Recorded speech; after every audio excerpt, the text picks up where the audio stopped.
हाँ जी, नमस्कार। तो एक बार फिर से स्वागत है आपका polity with Anuradha ma'am YouTube channel के ऊपर। आज हम वही क्लास आपकी लेने जा रहे हैं जिसकी आप सबको सबसे ज़्यादा वेट है, ठीक है? तो आज हम बात करेंगे हमारी मोस्ट डिमांडिंग क्लास यानी कि इम्पोर्टेंट बुक्स एंड थिंकर्स, ठीक है? देखिए बच्चों, ये वीडियो आप किसी भी एग्ज़ाम की तैयारी कर रहे हो जिसमें पॉलिटिकल साइंस आता है, टीचिंग एग्जाम की, यूजीसी नेट हो गया, ऑल इंडिया के टेट एग्जाम हो गए, या फिर हमारा आने वाला एटस्टेट 2026, ये जो वीडियो है आप लोगों के सामने, ये वीडियो आपके नौकरी लगने तक काम आएगी, ठीक है? मतलब कि एक किस्म से मैं आपको बताऊं, रामबाण हथियार है ये आपकी, ये आज की वीडियो। कोई भी क्वेश्चन इससे बाहर नहीं जाएगा, ये मैं आपको श्योर करती हूँ बिल्कुल। और इस क्लास में हम वो सारी फेमस बुक देखने वाले हैं, वो राइटर देखने वाले हैं, वो थिंकर देखने वाले हैं जिन्होंने अलग अलग कंसेप्ट के ऊपर अलग अलग वेरी फेमस बुक लिखी हैं। एक बात और मैं आपको क्लियर कर दूं, ये सारे जो आपके राइटर और बुक्स हैं, ये वो राइटर हैं या फिर ये वो बुक्स हैं जो PYQ के अंदर पूछी जा चुकी हैं डिफरेंट डिफरेंट एग्जाम में, और रिपीटेड हमारी बुक है। तो इसी के साथ स्टार्ट करते हैं आज की बहुत ही शानदार सी क्लास को, ठीक है? Important books and author from estate PGT political science. और इस क्लास को एस्टेट वाले बच्चे भी एक बार खड़े खड़े स्कोर करके आप जो क्या है स्पीड बढ़ा के देख लेना, क्योंकि टेट जो आपके एग्जाम होते हैं उसके अंदर जो TGT वाला पोर्शन है उसमें भी मैंने देखा है PYQ सॉल्यूशन जब करवाए हैं 2-3 क्वेश्चन बुक से आए हैं, ठीक है? तो आपके लिए भी ये वीडियो है, और खासकर ये बुक ध्यान में रख के बनाई गई है, ये वीडियो हमारे PGT पॉलिटिकल साइंस स्टूडेंट के लिए, ठीक है? तो आइए बात करते हैं। ये है हमारी जो क्या है वो पहली किताब, ठीक है? पहली किताब जिसके अंदर हमने टॉपिक वाइज उठाए हैं हमारे जो क्या है बुक्स के राइटर, ठीक है? थिंकर हम इनको बोलेंगे, विचारक हम इनको बोलेंगे, ठीक है? तो पहला है हमारा जॉन स्टुअर्ट मिल। कौन नहीं जानता इस नाम को, ठीक है? John Stuart Mill, on liberty इनकी पुस्तक है। सबसे फेमस जो बुक है लिबर्टी के ऊपर लिखी हुई, पॉलिटिकल थ्योरी वाली यूनिट से, वो है हमारी जॉन स्टुअर्ट मिल की ऑन लिबर्टी। डेट भी आपको याद करनी पड़ेगी क्योंकि ये वेरी फेमस बुक है। 1859 के अंदर ये बुक हमारी लिखी गई थी जॉन स्टुअर्ट मिल के द्वारा, और इस बुक के अंदर उन्होंने स्वतंत्रता संबंधी विचार अपने दिए हैं, लिबर्टी के विचार उन्होंने दिए हैं, और ये कहा है कि हर व्यक्ति के शरीर पर उसका खुद का अधिकार है, यानी कि वो अपने व्यक्तित्व का या अपने शरीर का स्वामी है। और इसी बुक के अंदर उन्होंने साथ साथ कॉपी पेन लेके नोट करते रहिएगा, मैं आपको प्लस फैक्ट बताती रहूंगी, ठीक है? बोनस फैक्ट जिसको हम कहेंगे। दूसरा, इस बुक के अंदर उन्होंने क्या दिया है, हार्म प्रिंसिपल, जिसको हम क्या बोलते हैं, हानि सिद्धांत। क्या दिया है जी? हानि सिद्धांत, ठीक है? तो इतना हमने इस बुक से देख लिया। दूसरी किताब हम बात करें तो वो है आइजिया बर्लिन। जी हाँ, ये एक और विचारक हैं बहुत फेमस जिन्होंने काम किया है किसके ऊपर, लिबर्टी के कंसेप्ट के ऊपर। और दूसरे जो हमारे विचारक हैं Isaiah Berlin, two concept of liberty 1958। देखिए, जब हम पढ़ते हैं लिबर्टी तो हम दो प्रकार की लिबर्टी पढ़ते हैं, पहला पॉजिटिव, दूसरा नेगेटिव, यानी कि सकारात्मक स्वतंत्रता और हमारी नकारात्मक स्वतंत्रता। ये दोनों कंसेप्ट आपके आइजिया बर्लिन ने ही दिए थे, ठीक है? सारी बुक ऐसी हैं जिनको बोलने की जरूरत ही नहीं है कि इंपॉर्टेंट है, ठीक है? हाँ जी, बहुत ही एक किस्म से मैं कहूँ निचोड़ आपके सामने है। ये आइजिया बर्लिन की किताब है, टू कंसेप्ट ऑफ लिबर्टी, 1958 में आई। इसमें उन्होंने बात की है आपकी पॉजिटिव और नेगेटिव लिबर्टी के ऊपर, ठीक है? इसके बाद हम बात करेंगे F.A. हेक और आपका नोजिक और आपका मिल्टन फ्रीडमैन। ये तीनों ही विचारक इकट्ठे पढ़े जाते हैं क्योंकि ये जो क्या है हमारा न्यू लिबरलिज्म यानी कि नव स्वतंत्रतावाद या इच्छा स्वतंत्रतावाद के विचारक हैं, ठीक है? तो हेक की सारी बुक इंपॉर्टेंट है, पूछी जा चुकी हैं, आगे भी पूछी जाएंगी, तो एक बारी में इनको देख लेंगे। देखिए, F.A. हेक की किताब है द कॉन्स्टिट्यूशन ऑफ लिबर्टी, यानी कि स्वतंत्रता का संविधान, 1960। दूसरी है हमारी लॉ, लेजिस्लेशन एंड लिबर्टी, 1973। तीसरी किताब है हमारी क्या, द रोड टू सर्फडम, और ये बुक आपके स्टेट में पूछी जा चुकी है, ठीक है? तो एक किस्म से क्या है, PYQ। The road to serfdom 1944, year आपको याद करने की जरूरत नहीं है, मोस्ट फेमस बुक के तो ईयर आपको वैसे ही याद रहते हैं। आप सिर्फ क्या करो, फोकस करो राइटर, ठीक है, और उसकी बुक, और उसके अंदर क्या इंपॉर्टेंट बात है जिसके लिए वो जानी जाती है। ये तीन बातें आप पकड़ लो, कभी भी क्वेश्चन गलत नहीं होगा आपके बुक से और आपके थिंकर से, ठीक है। देखिए हेग की तीनों किताब, the constitution of liberty, law, legislation and liberty, the road to serfdom, इस बुक के अंदर बात की है हमारे हेग ने क्या, कैसे यूरोप के अंदर फांसीवाद और समाजवाद जो क्या है वो आगे बढ़ रहा है, ठीक है। उसके बाद हम बात करेंगे मिल्टन फ्रीडमैन। देखिए ये है हमारे मिल्टन फ्रीडमैन, और इनकी बहुत ही फेमस किताब है कैपिटलिज्म एंड फ्रीडम। क्या?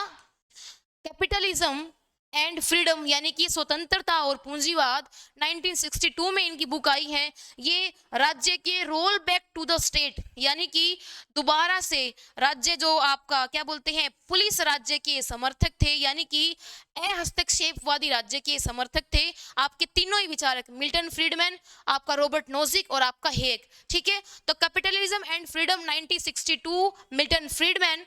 इसके बाद आपके लास्की।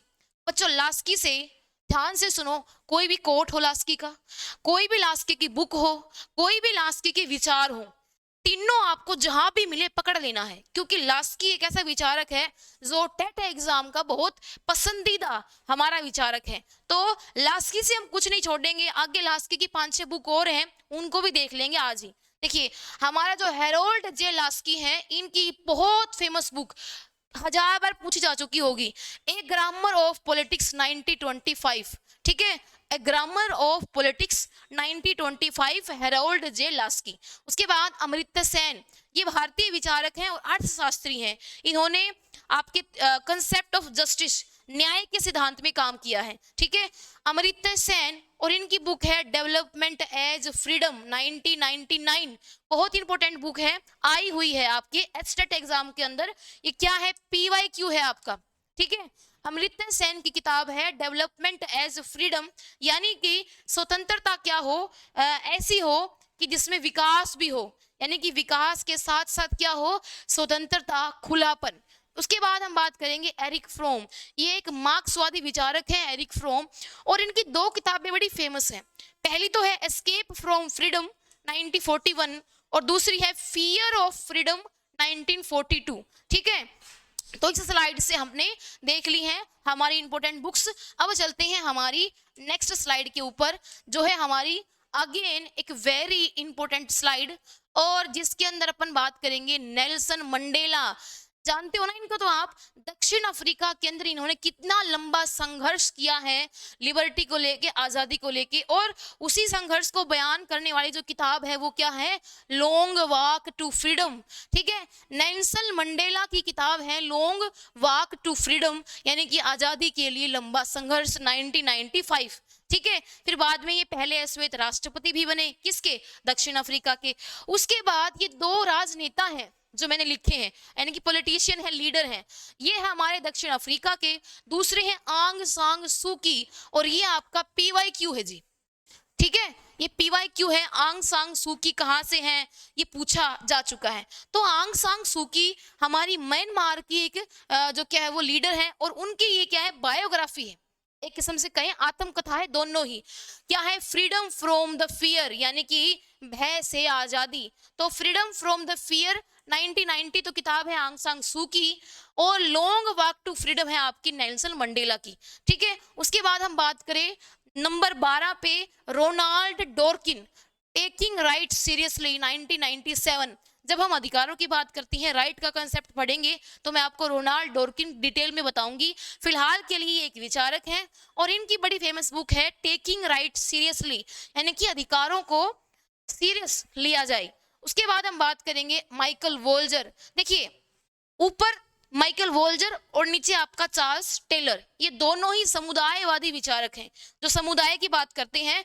माइकल वोल्जर की किताब है कॉम्प्लेक्स इक्वलिटी, चार्ल्स टेलर की किताब है सोर्स ऑफ द सेल्फ। अगर आपने MA पॉलिटिकल साइंस किया है तो ये कितने जाने पहचाने नाम हैं आपको पता चल रहा होगा, ठीक है। देखिए तो 2 हमने नाम पढ़े हैं, माइकल वोल्जर कॉम्प्लेक्स इक्वलिटी और Charles Taylor source of the self, ठीक है।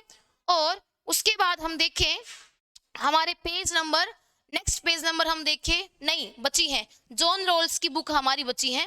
देखिएगा जॉन रॉल्स की सारी किताबें हम एक झटके में कर ले तो कैसा हो, बिल्कुल अच्छा हो, और यही करेंगे उसको। देखिए John Rawls liberty and justice, न्याय के ऊपर सबसे ज्यादा पॉपुलर जो थ्योरी है वो आपकी जॉन रॉल्स की है। और जॉन रॉल्स की 4 किताबें हैं, चारों इंपॉर्टेंट है, किसी को भी स्किप नहीं कर सकते, और इनसे क्वेश्चन आ चुका है, ये भी PYQ है। ठीक है, देखिए जॉन रॉल्स है ना, अमेरिकी ये विचारक थे, और थ्योरी ऑफ जस्टिस देके ये जो क्या है पूरी दुनिया में छा गई। ठीक है, पहली इनकी किताब ए थ्योरी ऑफ जस्टिस, जितने भी स्टार लगाओ, डबल स्टार ट्रिपल स्टार वो कम है। ठीक है, जॉन रॉल्स की बुक है ए theory of justice 1971, with year आपको याद रखनी है। उसके बाद जॉन रॉल्स की दूसरी किताब है justice as fairness a restatement, 2001 के अंदर किताब आई, यानी कि ये उनकी डेथ से पहले की, यानी कि आखिरी किताब है ये हमारी जॉन रॉल्स की, और ये रीस्टेटमेंट है किसकी, थ्योरी ऑफ जस्टिस की। ठीक है, justice as fairness a restatement है ना, 2001। उसके बाद तीसरी फेमस किताब जॉन रॉल्स की पॉलिटिकल लिबरलिज्म 1993। उसके बाद चौथी किताब जॉन रॉल्स की the law of the peoples 1999। ठीक है जी, तो फटाक से रिवीजन कर लें, a theory of justice, justice as fairness a restatement, political liberalism, the law of people. तो जो हमारी न्याय की जो थ्योरी है जिसके अंदर हम क्या बोलेंगे, अधिकतम न्यूनतम सिद्धांत, क्या अधिकतम न्यूनतम सिद्धांत, या इंग्लिश में हम बोले मिनिमम मैक्सिमम प्रिंसिपल, और थ्योरी ऑफ जस्टिस, ये सारा इन्होंने इसी किताब में दिया है 1971 वाली में। ठीक है, तो इतना हमने देख लिया है स्लाइड नंबर 2 से। अब चलते हैं हम हमारी नेक्स्ट स्लाइड के ऊपर। जी हाँ, और इसके ऊपर भी काफी इंपॉर्टेंट किताबें हैं आपकी जस्टिस वाले कंसेप्ट से। देखिए अमर्त्य सेन की एक किताब हमने देखी थी, ठीक है, जिसके अंदर उन्होंने बात की थी डेवलपमेंट एज फ्रीडम की, और यहाँ अमर्त्य सेन की दूसरी किताब है द आइडिया ऑफ जस्टिस 2009। देखिए अमर्त्य सेन ने भी जॉन रॉल्स से प्रभावित होकर न्याय का सिद्धांत दिया है अपना एक, जिसको हम क्या बोलते हैं, क्षमता दृष्टिकोण। सारी बातों को नोट जरूर कीजिएगा, क्षमता दृष्टिकोण, या फिर उसको हम बोलेंगे कैपेबिलिटी अप्रोच। और ये जो है हमारी अमर्त्य सेन ने दी है the idea of justice book के अंदर। ठीक है, इसलिए ये बुक क्या हो जाती है, इंपॉर्टेंट। फिर आपका हमारा आ गया नंबर 20 पे Robert Nozick anarchy state and utopia 1944। देखिए याद रखने का तरीका क्या है, इनको सुनो, थोड़ा इनके बारे में पढ़ लो, अपने आप याद हो जाएंगे नाम। ठीक है, रटने की जरूरत नहीं है। देखिए जॉन रॉल्स और हमारा रॉबर्ट नोजिक दोनों क्लासमेट थे। ठीक है, यानी कि दोनों एक ही साथ पढ़े एक ही यूनिवर्सिटी के अंदर। और उसके बाद जो हमारा जॉन रॉल्स ने जो बुक लिखी द थ्योरी ऑफ जस्टिस 1971, उस बुक की प्रतिक्रिया स्वरूप एक और बुक लिख दी इन्हीं के फ्रेंड ने, जिसका नाम था रॉबर्ट नोजिक। और क्या बुक थी वो, एनार्की स्टेट एंड यूटोपिया, 3 साल के बाद। ठीक है, तो 1974 के अंदर इनकी बुक आई थी anarchy state and utopia, very very famous book. ठीक है, उसके बाद हम थोड़ा सा देख लेंगे डेमोक्रेसी, पावर एंड सोसाइटी के ऊपर कुछ हमारी बुक्स। ठीक है, नंबर 21 पे है हमारा हैरोल्ड लोसवेल। ये ऐसी कुछ किताबें हैं जिनको हम कंपैरेटिव पॉलिटिक्स और पॉलिटिकल थ्योरी दोनों में काउंट करते हैं। ठीक है, देखिए Harold Lasswell politics who get what when and how 1936, important book है। उसके बाद हम बात करेंगे रॉबर्ट डहाल। रॉबर्ट डहाल भी बहुत फेमस हमारे थ्योरिस्ट रहे हैं। इनकी बुक है हु गवर्न्स, मतलब कौन शासन कर रहा है, democracy and power in and American city 1961। ठीक है, जो आपके कंपैरेटिव पॉलिटिक्स के कुछ टॉपिक डाल दिए गए हैं आपके सिलेबस के अंदर नीचे पॉलिटिकल थ्योरी वाले कॉलम में, वहां से बुक उठ के आई हुई है। ठीक है, स्किप कोई भी बुक आपको नहीं करनी है। उसके बाद हमारा Michael Foucault the history of sexuality. Michael Foucault कौन है, एक हमारा पोस्ट मॉडर्न थिंकर है, यानी कि उत्तर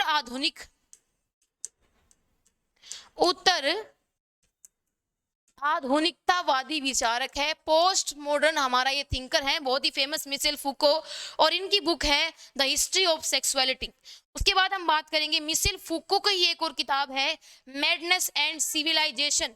ठीक है, यानी कि पागलपन और सभ्यता मैडनेस एंड सिविलाइजेशन 1964। और उसके बाद हम देखें एक बुक है हमारे पास टी.एच. मार्शल, कार्ल पॉपर और डेनियल बेल की। देखिए टी.एच. मार्शल की अगर हम बात करें तो ये हमारे नागरिकता या सिटीजनशिप, नागरिकता का सिद्धांत इन्होंने दिया है। टी.एच. मार्शल ने अपने आप में बहुत फेमस विचारक हैं और इन्होंने नागरिकता का उदारवादी सिद्धांत दिया है, यानी कि आपकी लिबरल थ्योरी ऑफ सिटीजनशिप किसने दी है? आपकी टी.एच. मार्शल ने। एक हमारे मार्क्सवादी विचारक भी हैं जिन्होंने मार्क्सवादी दृष्टिकोण से नागरिकता के सिद्धांत की व्याख्या की है, वो है हमारी एंथनी गिडेंस, उसको भी हम आगे पढ़ेंगे। ठीक है, तो ये है हमारे T H. Marshall, citizenship and social class 1950। इस बुक के अंदर इन्होंने क्या दिया? उदारवादी सिद्धांत दिया, किसका? नागरिकता का। ठीक है, चलिए उसके बाद कार्ल पॉपर, कौन नहीं जानता कार्ल पॉपर को? हिस्टोरिसिज्म की इन्होंने बात की है। देखिए कार्ल पॉपर एक ऐसा विचारक है जो प्लेटो, हीगल और मार्क्स इन तीनों को पानी पी पी के कोसता है। ठीक है, तो कार्ल पॉपर की एक बुक है the open society and it's enemy, यानी कि खुला समाज और उसके दुश्मन। तो अपनी इस बुक के अंदर कार्ल पॉपर ने the open society and it's enemies के अंदर इन तीन व्यक्तियों को, और ये पूछा जा चुका क्वेश्चन है, रिपीटेड है बहुत बार, यानी कि PYQ है कि बताइए जी कार्ल पॉपर ने किसको बताया है सभ्य समाज का दुश्मन? तो उसका आंसर हो जाएगा नंबर 1 हमारा प्लेटो, और दूसरा हमारा हीगल, और तीसरा मार्क्स। इनको बताया है इन्होंने सभ्य समाज का या खुले समाज का शत्रु। ठीक है, बहुत बुक इंपोर्टेंट है the open society and it's enemy. उसके बाद हम बात करें डेनियल बेल के बारे में, द एंड ऑफ आइडियोलॉजी, यानी कि विचारधारा का अंत। और ये बुक अपने आप में एक कंसेप्ट है, बुक ही अपने आप में एक कंसेप्ट है, विचारधारा का अंत यानी कि the end of ideology. Daniel Bell इन्होंने घोषणा कर दी कि जी आपकी जो मार्क्सवादी विचारधारा है वो तो हार गई, और जो क्या है उदारवादी विचारधारा जीत गई। ठीक है, द एंड ऑफ आइडियोलॉजी यानी कि विचारधाराओं का अंत धीरे धीरे देखने को हमको मिल जाएगा। एक और विचारक फ्रांसिस फुकुयामा जो डिक्लेयर ही कर देंगे कि फाइनली उदारवाद जीत गया और जो क्या है वो मार्क्सवाद की, साम्यवाद की हार हुई। ठीक है, तो एंड के ऊपर 2 किताबें हमको जरूर याद करनी है, एक हमारे डेनियल बेल की द एंड ऑफ आइडियोलॉजी, और एक हमारी फ्रांसिस फुकुयामा की। ठीक है, तो आगे चलते हैं हम हमारी स्लाइड नंबर 3 के ऊपर है ना। ठीक है जी, स्लाइड नंबर 4 के ऊपर हम चलते हैं, ये रहा। देखिए अगला ही विचारक कौन आ गया? फ्रांसिस फुकुयामा, जिसकी अभी अपन बात कर रहे थे।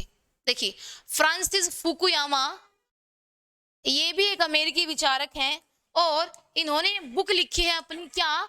The end of history and the last man 1992। शीत युद्ध के अंत की घोषणा एक किस्म से इस बुक के अंदर जो क्या है वो कर दी गई थी। क्या? The end of history and the last man, Francis Fukuyama. देखिए अगर मैं चाहूं तो आपको बुक और राइटर के नाम देके निकल जाऊं, लेकिन नहीं, बुक के अंदर क्या है हमको ये भी समझना जरूरी है। ठीक है, देखिए उसके बाद है हमारा मार्टिन लिपसेट। लिपसेट इनको बोलते हैं हम, पूरा नाम तो कम ही लोगों को पता है, लेकिन पूरा नाम क्या है? सेम्योर मार्टिन लिपसेट। और इनकी बड़ी फेमस बुक है पॉलिटिकल मैन 1960, बहुत बार पूछी जा चुकी। ठीक है, उसके बाद हम बात करें आगे, हम देखें क्लासिकल पॉलिटिकल इकोनॉमी। ठीक है जी, कुछ यहाँ पे हम करेंगे ऐसे व्यक्ति जो अर्थशास्त्री भी हैं, तो अर्थशास्त्री भी हैं और साथ साथ क्या, अर्थशास्त्री होने के साथ साथ हमारे क्या है वो राजनीतिक शास्त्री भी हैं। ठीक है, जस्ट ए सेकंड, 1 मिनट रुकिएगा बस आप। डेनियल बेल तक हमने कर लिया था, उसके बाद फिर हमने क्या देखा है? क्लासिकल पॉलिटिकल थिंकर को, ये रहा जी बिल्कुल, classical political economy. Adam Smith, कौन नहीं जानता इनको? Father of economics. क्या है ये Adam Smith? Father of economics, father of economics. और इनकी बहुत इंपॉर्टेंट बुक है the wealth of nation 1976। TGT के अंदर ये बुक पूछी गई थी, ये भी PYQ है। और किसी को कुछ भी नहीं पता हो तो ये तो पता होगा कि एडम स्मिथ की एक बुक है द वेल्थ ऑफ नेशन। ठीक है, तो आपकी 76 के अंदर आई थी। और इसके बाद थॉमस रॉबर्ट माल्थस, ये वही माल्थस हैं जिन्होंने जनसंख्या सिद्धांत दिया था टीजीटी के लिए स्पेशली।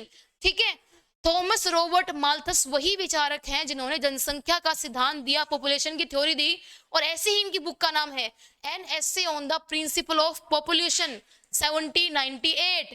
और ये आपके राजनीतिक विचारक भी हैं और ये आपके क्या है, क्या बोले तो अर्थशास्त्री भी हैं। उसके बाद जेएस मिल की भी एक बुक है प्रिंसिपल ऑफ पॉलिटिकल इकोनॉमी 1848, ठीक है। और उसके बाद हम बात करें एक हमारे समाज ये क्या बोलेंगे लोक कल्याणकारी अर्थव्यवस्था के प्रवर्तक, अमेरिका के बहुत फेमस अर्थशास्त्री हैं जॉन मेनोर्ड कीन्स की भी एक बुक है, अभी आगे आएगी, ठीक है। देखिए उसके बाद हम देखिए जेएस मिल की एक और किताब है द सब्जेक्शन ऑफ वुमेन, यानी कि महिलाओं का शोषण किस प्रकार हो रहा है। देखिए जेएस मिल एक ऐसा विचारक है जिन्होंने पूरे यूरोप के अंदर पहली बार महिलाओं के हक के लिए आवाज उठाई और अपनी book the subjection of women के अंदर अपनी पत्नी हैरियट के साथ मिलकर उन्होंने हैरियट टेलर के साथ मिलकर एक बुक लिखी थी।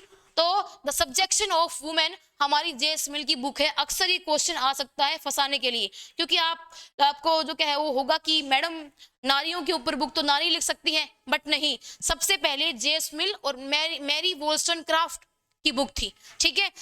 मैरी की तो बुक है आपकी the subjection of the women, नहीं वो विंडिकेशन ऑफ द वुमेन। और उसके बाद हमारी जेएस मिल की है द सब्जेक्शन ऑफ वुमेन 1869, ठीक है। उसके बाद हम देखें इस स्लाइड की क्या, तो हमारी लास्ट बुक वो है जॉन मेनार्ड कीन्स बहुत ही इंपॉर्टेंट हमारे अर्थशास्त्री हैं टीजीटी के लिए, जहां पे हमको इको वाला पार्ट भी पढ़ना होता है। तो उनकी एक बुक है the journal theory of employment interest and money 1936, और इनको क्या बोलते हैं कल्याणकारी अर्थव्यवस्था का जनक, किसको, जॉन मेनार्ड कीन्स को, ठीक है जी। और अमेरिका के अंदर जो 1929-30 के अंदर बहुत ही भयंकर महामंदी आ गई थी जिसको बोलते हैं द ग्रेट रिसेशन, और उसके बाद कीन्स ने आइडिया दिया था कल्याणकारी अर्थव्यवस्था का, ठीक है। उसके बाद हम चलते हैं हमारी नेक्स्ट स्लाइड के ऊपर जो है हमारी स्लाइड नंबर 5, ठीक है। और उसमें हम देख लेंगे हमारे Marxism socialism and revolutionary thinker को। कुछ किताबें यहाँ पे मार्क्सवाद के ऊपर आपके लिए, ठीक है। पहला है लेनिन की 3 किताबें हैं, तीनों ही पूछी जा चुकी हैं, तीनों ही हमको याद रखनी है, ईयर याद करने की जरूरत नहीं है, सिर्फ एक बुक का ईयर आप याद कर लेना, what is to be done, जो कि आपकी 1902 की किताब है, ठीक है। देखिए पहला है हमारा VL लेनिन यानी कि व्लादिमीर लेनिन, और हम जानते हैं लेनिन को, ये कौन थे, ये हमारे मार्क्सवादी विचारक थे जिन्होंने मार्क्स के विचारों को हकीकत में जो क्या है वो एक किस्म से हम कहें तो प्रैक्टिकल करके दिखाया मार्क्सिज्म की आइडियोलॉजी का। तो लेनिन की किताब है what is to be done 1902 यानी कि 1902 कि अब हम क्या कर सकते हैं, ठीक है। इस बुक का सन आपको याद रखना है, क्यों, क्योंकि पूछा गया था इसलिए मैंने लिखा है। उसके बाद है हमारा क्या फ्रेडरिक एंगल्स, ये एंगल्स जो है ये एंजल्स जो है वो मार्क्स के क्या थे, सच्चे फ्रेंड थे, दोस्त थे, और काफी किताबें जो है वो एंजल्स ने और मार्क्स ने मिलके लिखी हैं, उनके ऊपर भी क्वेश्चन आता है। जो खाली एंजल्स की बुक है उनके ऊपर भी क्वेश्चन आता है, ठीक है। देखिए फ्रेडरिक एंजल्स की बुक है the origin of the family, private property and the state, ठीक है। जो आपके लिखा हुआ है सिलेबस के अंदर state its origin and theory, तो वहां से किताब मैंने जो क्या उठाई है कि स्टेट के ओरिजिन के बारे में जो मार्क्सवादी दृष्टिकोण है कि मार्क्सवाद क्या कहता है, राज्य कैसे आया, तो वो आपका डिटेल में बताया हुआ है एंगल्स ने अपनी बुक के अंदर the origin of the family, private property and the state. बहुत बहुत इंपॉर्टेंट किताब है मार्क्सवादी दृष्टिकोण के नजरिए से, ठीक है।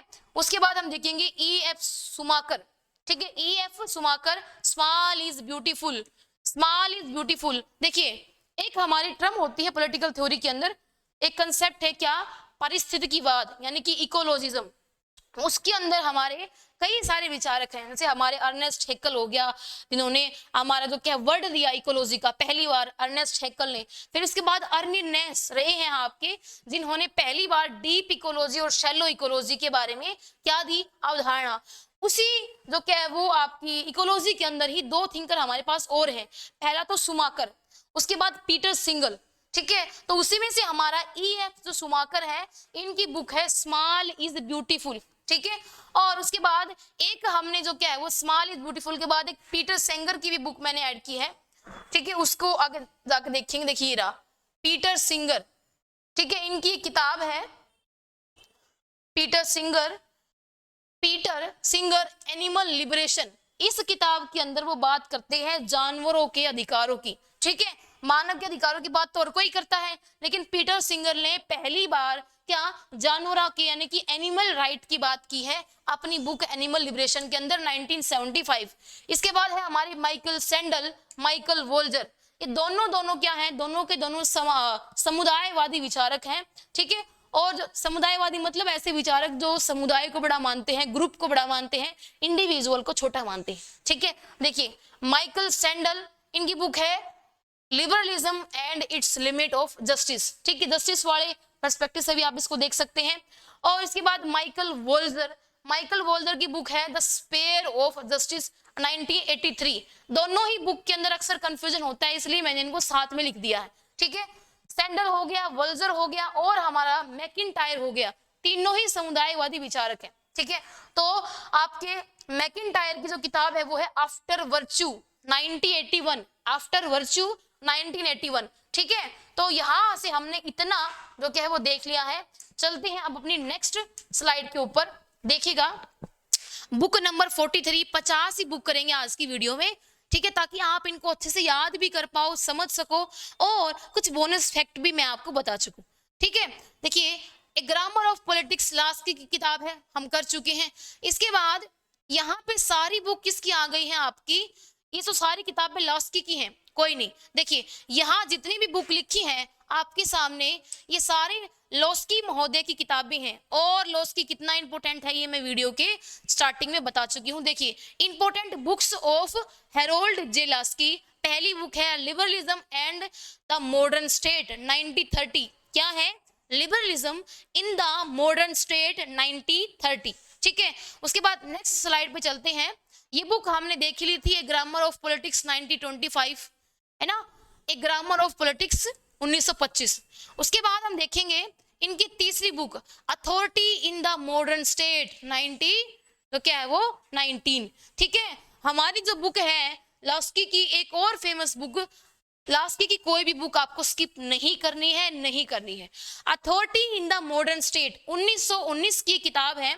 उसके बाद the state in the theory and practice 1935, origin of state it's work, ठीक है। और जो आपका जो स्टेट का आपको दिया हुआ है सारा पढ़ने को सिलेबस में, तो राज्य संबंधी बहुत ही इंपॉर्टेंट किताब है ये लॉस्की की, इसके ऊपर मैं स्टार लगा देती हूँ अलग से, ठीक है। देखिए the state in theory and practice मतलब राज्य सिद्धांत में और व्यवहार में क्या है, यानी कि राज्य के ऊपर जितने भी विचार आप देखते हो लॉस्की के वो सारे इसी बुक से उठ के आए हुए हैं, ठीक है जी। तो मेक श्योर आप इसको यहीं पे याद कर लें। उसके बाद है reflection on the revolution of our time 1939, reflection on the revolution of our time, ठीक है जी। यहाँ हमारी लॉस्की की सारी किताबें कंप्लीट होती हैं। उसके बाद हम देखेंगे मॉडर्न पॉलिटिकल एनालिसिस। देखिए मैं आपको बताऊं कुछ किताबें ऐसी हैं जो कंपैरेटिव पॉलिटिक्स के एंड से हम पढ़ते हैं, यानी कि सीपी कंपैरेटिव पॉलिटिक्स तुलनात्मक राजनीति के अंदर उन किताबों का महत्व ज्यादा है, क्योंकि कुछ टॉपिक डाल दिए हैं आपके भी सीपी के, तो लगे हाथ इन किताबों को भी देख लेते हैं ताकि क्वेश्चन आए तो छूटे ना बिल्कुल भी, ठीक है। रॉबर्ट ढाल बहुत ही इंपॉर्टेंट विचारक हैं। जब हम उसको पढ़ेंगे क्या बोलते हैं एलीट थ्योरी को पढ़ेंगे, या फिर जो पॉलिटिकल थ्योरी की डिबेट है एंड ऑफ या डिक्लाइन ऑफ पॉलिटिकल थ्योरी, यानी कि राजनीतिक सिद्धांत का पतन और फिर उसके बाद पुनरुत्थान, तो वहां ये किताबें हमको काम आएंगी। रॉबर्ट ढाल की किताब है मॉडर्न पॉलिटिकल एनालिसिस, बहुत बार पूछी जा चुकी है, मॉडर्न पॉलिटिकल एनालिसिस 1970। उसके बाद है हमारा कार्ल पॉपर, ठीक है, the poverty of historicism. Karl Popper की एक बुक हमने ऊपर देखी थी जिसका नाम था हमारा the enemy of open society, ठीक है। उसके बाद दूसरी एक बुक आप और देख लो कार्ल पॉपर की, क्योंकि जो कार्ल पॉपर है बच्चों वो क्या है हमारे हिस्टोरिसिज्म के ऊपर बात करने वाले विचारक है, बेसिकली क्रिटिक है, आलोचक है। तो इनकी एक बुक क्या है द पॉवर्टी ऑफ हिस्टोरिसिज्म, ठीक है। उसके बाद ग्राहम वालाज कंपैरेटिव पॉलिटिक्स में बहुत इनका काम है। जो व्यवहारवाद आया, व्यवहारवाद उत्तर व्यवहारवाद के बारे में तो हमने पढ़ाई है, तो व्यवहारवाद आने से पहले की 3-4 किताबें हैं, उसी में से एक फेमस किताब ग्राहम वालास की है, ह्यूमन नेचर इन पॉलिटिक्स, यानी कि मानव का व्यवहार कैसा है राजनीति के अंदर, 1920। और कहीं ना कहीं 1925 में फिर एक किताब और आती है, न्यू एस्पेक्ट ऑफ पॉलिटिक्स नाम से, आपकी जो क्या है चार्ल्स मेरियम की। और इन दोनों किताबों के बाद व्यवहारवाद की कहीं ना कहीं हम क्या मानते हैं, शुरुआत। ठीक है, बाद में उसको फेमस कौन करता है, डेविड ईस्टन। ठीक है, देखिए आपका अब किताबें जो हम पढ़ेंगे वो पढ़ेंगे सोशल कॉन्ट्रैक्ट थिंकर्स की, यानी कि जो हमारे समझौतावादी विचारक है तीनों। ठीक है, आज की वीडियो के अंदर बस लास्ट टॉपिक है ये, क्या, होब्स, लोक और रूसो, तीनों ही विचारक कौन कौन से हैं जिन्होंने सामाजिक समझौता सिद्धांत दिया। वेरी फेमस, मोस्ट फेमस किसका, राज्य की उत्पत्ति का। ठीक है, तो अगले जो क्या है वो स्लाइड के अंदर अपन देखेंगे किसकी, होब्स की सारी फेमस किताबें। ठीक है जी, ये देखिए ये रहा हमारा होब्स। होब्स एक ऐसा पहला विचारक है जिन्होंने सबसे पहले बात की कि राज्य भगवान ने नहीं बनाया भैया, राज्य बनाया है किसने, आम व्यक्तियों ने अपनी सुख सुविधा के लिए आपस में मिलके। ठीक है, यानी कि अपनी जान की सुरक्षा के लिए, है ना, हमने जो क्या है वो अपनी जो क्या है वो अधिकारों की सुरक्षा के लिए, वह अपनी जो क्या है प्राकृतिक अवस्था की स्थिति से बाहर निकलने के लिए, जो कि बहुत असहज थी, मानव का जीवन छोटा था, पाश्विक था, डरावना था, उससे बचने के लिए हमने राज्य नाम की संस्था का निर्माण किया है। ये कोई भगवान के द्वारा बनाई हुई संस्था नहीं है, पहली बार ये लिखा था इसी बुक के अंदर। दैट्स व्हाई लेवियाथन बहुत ही इंपॉर्टेंट बुक अपने लिए हो जाती है। ठीक है, क्योंकि हम सब क्या है, पॉलिटिकल साइंस के स्टूडेंट। ठीक है, तो नौकरी लगने तक का इंतजाम मैंने तुम्हारा कर दिया है आज। तो लेवियाथन पहली मोस्ट फेमस बुक है सोशल कॉन्ट्रैक्ट थ्योरी के हिसाब से होब्स की। फिर हमारी 2 लैटिन बुक्स भी हैं होब्स की, लैटिन भाषा के अंदर, डी सीवी और डी कॉर्पोरे। ठीक है, सिर्फ आप याद कर लीजिए कि डी सीवी और डी कॉर्पोरे होब्स की किताबें हैं। ठीक है, उसके बाद हम पढ़ेंगे जॉन लोक। जॉन लोक को कौन नहीं जानता, फादर ऑफ लिबरलिज्म, उदारवाद के पिता। जॉन लोक को हम क्या बोलते हैं, फादर ऑफ लिबरलिज्म, यानी कि उदारवाद का पिता या उदारवाद का जनक। और क्या है जॉन लोक से फेमस, प्राकृतिक अधिकारों का सिद्धांत, प्राकृतिक अधिकारों का सिद्धांत, यानी कि बच्चों थ्योरी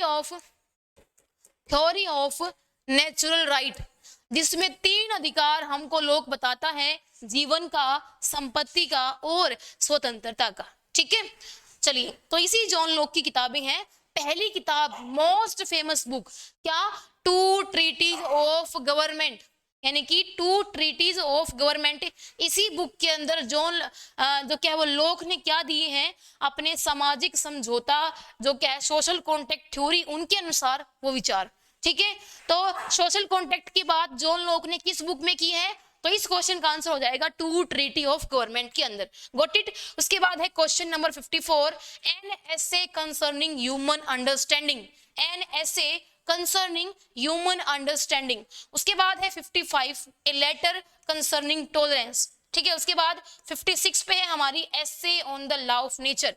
ये तीनों चारों किताबें जो लोक की हैं सारी आपको पता होनी चाहिए। 2 ट्रीटी ऑफ गवर्नमेंट, और इस 2 ट्रीटी वाली बुक को आगे बढ़ा देंगे, 2 ट्रीटी 3 ट्रीटी मतलब ये नहीं, इसको नहीं, इसको, इस बुक को, ए लेटर कंसर्निंग टॉलरेंस को। ठीक है, करेक्ट कर लीजिएगा, a letter concerning tolerance, first letter, second letter, third letter, fourth letter, ऐसे कर करके इस बुक का आपको नाम देखने को मिल जाएगा। ठीक है, फिलहाल पहली किताब 2 ट्रीटी ऑफ गवर्नमेंट, दूसरी किताब an essay concerning human understanding, और तीसरी किताब ए लेटर कंसर्निंग टॉलरेंस। चौथी जो किताब है essay on the law of nature, ये बहुत इंपॉर्टेंट बुक है, जो अभी मैं आपको नेचुरल राइट थ्योरी बता के आई हूँ, प्राकृतिक अधिकारों का सिद्धांत, उसकी बात इन्होंने इसी बुक में की है। और ये भी कहा है कि कानून के बिना हम व्यक्ति की स्वतंत्रता की कल्पना नहीं कर सकते। ठीक है, उसके बाद हम देखें लोक की किताबों के बाद हमारी रूसो की किताब। ठीक है, अगली जो स्लाइड होगी वो होगी हमारे रूसो महोदय की किताबों के बारे में। ठीक है, रूसो को हम जानते ही हैं, रूसो एक मल्टीटास्किंग या मल्टी टैलेंटेड जो है हमारा विचारक था। पहले ही बैक बेंचर था, लेकिन बाद में ये तो क्या है वो बहुत ही फेमस विचारक बन गया। ठीक है, डिस्कोर्स ऑन इनइक्वालिटी, असमानता के ऊपर इन्होंने बहुत काम किया है। और पूरी पॉलिटिकल थ्योरी में आधुनिक समय के अंदर एक हमारा रूसो ही एकमात्र ऐसा विचारक है जिसने सबसे पहले यूरोप में इनइक्वालिटी यानी कि असमानता के ऊपर बोला। और ये बुक इसलिए इंपॉर्टेंट है कि रूसो की दो प्रकार की असमानताएं हैं, पहली तो प्राकृतिक, ठीक है, और दूसरी हमारी कृत्रिम, नेचुरल और मेड। तो प्राकृतिक असमानता यानी कि प्राकृतिक असमानता होगी रंग की, रूप की, कद काठी की, ठीक है, कोई जन्म से ही जो क्या है वो जड़ बुद्धि है, कोई जन्म से बुद्धिमान है, इससे कोई दिक्कत नहीं है किसी को भी, ये जो क्या है वो ना बदलने वाली चीज है रूसो के अनुसार। दूसरी है कृत्रिम, ऐसी असमानता जो समाज ने अपने स्वार्थों की पूर्ति करने के लिए बनाई है, ठीक है, यानी कि आर्थिक असमानता, सामाजिक असमानता, राजनीतिक असमानता, जिसको हम जो क्या है वो कम कर सकते हैं, बिल्कुल। तो दो प्रकार की असमानता की बात रूसो ने किस बुक में की है? आंसर हो जाएगा डिस्कोर्स ऑन इनइक्वालिटी 1954। उसके बाद हम बात करें बहुत ही famous book the social contract, 9th class में सबसे पहले इस बुक का नाम आता है, ये बुक और वोल्टेयर की बुक, ठीक है। तो देखिए टीजीटी वालों के लिए भी क्लास उतनी ही बेनिफिशियल है। द सोशल कॉन्ट्रैक्ट 1962, ईयर याद करना है क्योंकि रिपीटेड बुक है। उसके बाद एमाइल, प्लेटो की शिक्षा पद्धति की बहुत ज्यादा तारीफ की है एक विचारक ने, उसका आंसर हो जाएगा रूसो। और कौन सी किताब में की है? तो उसका आंसर हो जाएगा हमारा एमाइल। एमाइल बुक के अंदर प्लेटो की शिक्षा व्यवस्था को सबसे अच्छी शिक्षा व्यवस्था बताया है, और ये भी कहा है कि जो प्लेटो की बुक है वो शिक्षा के ऊपर लिखी गई सबसे अच्छी बुक है, अपनी बुक इमाइल के अंदर। उसके बाद है हमारा नंबर 60 पे discourse on the science and art 1950, जिस किताब ने जो क्या रूसो को जीरो से हीरो बना दिया, ठीक है, क्योंकि ये जो क्या अपना शराब पी के पड़ा रहता, क्या था, करप्ट था बिल्कुल।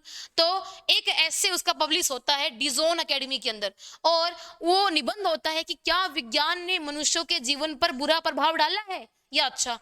तो इस टॉपिक के ऊपर ये कहीं कहीं घूमता घुमाता निबंध लिखने चला गया, और ऐसा फर्स्ट क्लास ये ऐसे लिख के आया कि उसको पब्लिश कर दिया गया और फर्स्ट प्राइज इनको मिला, और वो क्या था, discourse on the science and art, world famous उनकी बुक हो गई, ठीक है। तो आज के लिए जो आज हमने देखा है क्या सारे इंपोर्टेंट हमारे हमने देख लिए 60 किताबें हमने कर ली हैं इस वीडियो के अंदर, ठीक है। हम मिलते हैं इस वीडियो के नेक्स्ट पार्ट के अंदर, तब तक के लिए आपका काम है हमारे चैनल को सपोर्ट करना, वीडियोस को बहुत सारा प्यार देना, और तो क्या है वो चैनल को लाइक, शेयर और सब्सक्राइब करना, ताकि हम आपके लिए ऐसा ही अच्छा कंटेंट लाते रहें। जल्दी से क्या करवा दो भाई, 1000 सब्सक्राइबर करवा दो, फिर हम लाइव पढ़ेंगे, ठीक है। मिलते हैं इसी वीडियो के नेक्स्ट पार्ट में, तब तक के लिए टेक केयर, बाय बाय।